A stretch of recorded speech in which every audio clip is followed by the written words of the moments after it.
Menos mal que esta reina no siguió el ejemplo de Maquiavelo y antepuso su moral a la razón de Estado. La reina mantuvo siempre la máxima de que no podía ni debía actuar en contra de sus creencias y principios. En Europa el hambre por el oro, las tierras y las almas crecía, y en medio de aquel afán ella decidió poner límites. Isabel no se había criado en el lujo ni en una corte brillante. Desde niña sabía lo que era la soledad, la humillación y el desprecio. Sin embargo, esas enseñanzas acrecentaron su humanidad. Su educación estuvo marcada por la religión, el deber y la introspección.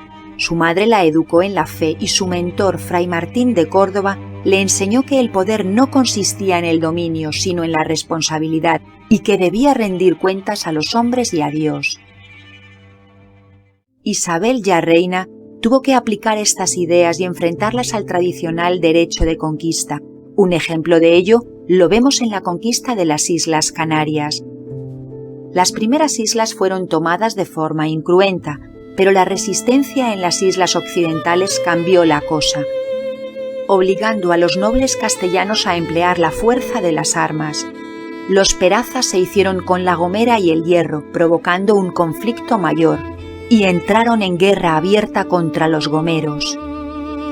Tras la muerte de Hernán Peraza, su viuda Beatriz de Bobadilla puso en venta a los prisioneros. La venta de los gomeros hacia 1488 no pasó desapercibida para la reina Isabel.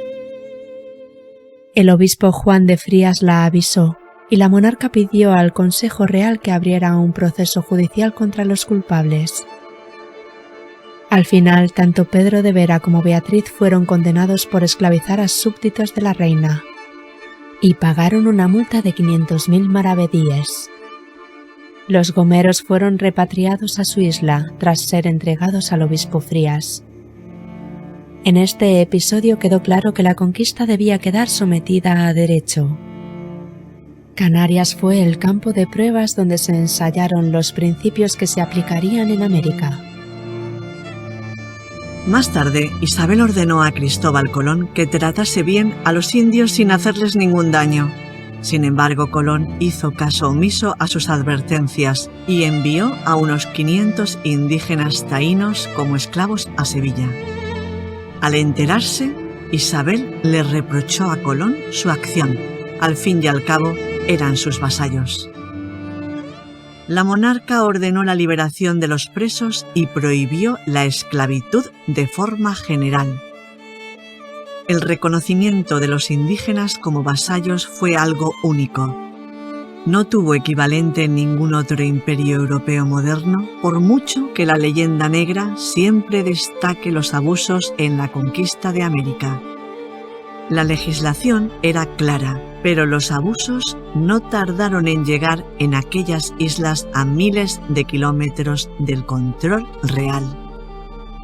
Nicolás de Obando permitió que se obligara a los indios a trabajar en 1502. La reacción de Isabel no se hizo esperar. Por orden real se limitaron todos los abusos, se reguló el trabajo y se garantizó la evangelización. Todo constó en la cláusula 12 de su codicilo, una especie de anexo a su testamento que incluyó 3 días antes de su muerte. Todos sus súbditos, sin importar su etnia, religión o región, deberían de ser tratados con dignidad. Esta cláusula de la reina fue la base moral para el sistema colonial español. Tras la muerte de la reina, los desmanes continuaron.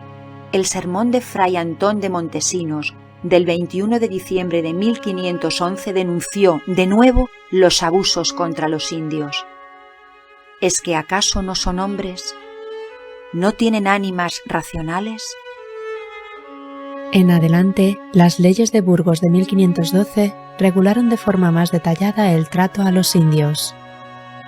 Partiendo desde una base filosófica y legal, reconocieron su humanidad, regularon el trabajo y obligaron a los españoles a evangelizarlos. El debate continuó gracias a las denuncias de Bartolomé de las Casas con la publicación de su famoso libro Historia de la destrucción de las Indias. aunque hoy en día se considera que las cifras que aportó el fraile fueron desproporcionadas. Pero sirvieron para que el emperador Carlos V prohibiera la esclavitud, limitara la encomienda y otorgara una mayor protección jurídica a los indios de América. En resumen, la monarca Isabel introdujo la moral en el corazón del Imperio español y mandó proteger a los indios americanos hasta la independencia. Las leyes de Indias supusieron el inicio de un reconocimiento jurídico de la dignidad humana, donde a cada vasallo se le reconocía un valor legal por el hecho de ser persona. El historiador francés Marcel Bataillon afirmó que España fue la única potencia que dudó moralmente de su propia conquista. Posteriormente, innumerables historiadores han confirmado el importante papel de Isabel la Católica en la defensa del derecho de los indios. Fueron vasallos libres de la corona de Castilla y no esclavos. Su testamento fue uno de los primeros documentos en la historia que reconocía derechos para los pueblos vencidos. Otros afirman que Isabel fue la verdadera precursora de los derechos humanos, mientras en otras naciones se les exterminó o esclavizó, sin debate alguno. Ella ordenó que se les tratase como a iguales. Incluso castigando al propio Colón cuando intentó vender esclavos. Para la reina todos eran hijos de Dios y súbditos de la corona. El Imperio español, con todas sus luces y sombras, fue el primero en plantearse si se podía gobernar un mundo nuevo respetando a los pueblos conquistados. Muchos otros conquistadores no tuvieron ningún reparo, ni siquiera los imperios inca o azteca durante sus interminables guerras. Alzamos la voz contra la leyenda negra española y a favor de la reina que puso límites a la esclavitud en el nacimiento de América.